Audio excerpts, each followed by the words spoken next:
इस्लामाबाद सैयद रहमत अली शाह बुखारी के घर पर रा के एजेंट की जानिब से फायरिंग, बेटा और बाप मुजजाना तौर पर बच गए। तफसीलात के मुताबिक इस्लामाबाद सिंगियानी टूल प्लाजा के करीब सैयद रहमत अली शाह बुखारी अपने घर में बेटे के साथ मौजूद थे। अचानक फायरिंग से इलाका गूंज उठा।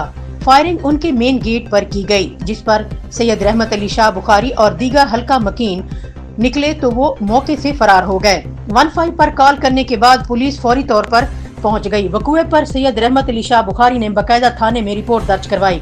उनका कहना था कि गुज़श्ता अरसे में उनके दोस्त अबुल कासिम कश्मीरी को रावलाकोट में और उनके दोस्त इम्तियाज आलम को खन्ना पुल के पास फायरिंग करके शहीद किया गया और अब रा के एजेंटों का काम है कि वो मुझे भी कत्ल करने की कोशिश कर रहे हैं।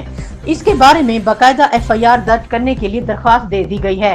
सैयद रहमत अली शाह बुखारी का ताल्लुक मकबूजा कश्मीर श्रीनगर गांधरा पुल से है और उनकी रिहाइश इस्लामाबाद में आज़ाद कश्मीर और इस्लामाबाद रावलपिंडी में रा के एजेंट मुख्तलिफ ग्रुपों की शक्ल में मौजूद जो मकबूजा कश्मीर से ताल्लुक रखने वाले कश्मीरियों को टारगेट बना रहे हैं और यही वजह है कि उनमें से बहुत से गिरफ्तार कर लिए गए हैं, जबकि बाज अभी तक गिरफ्तार नहीं हुए।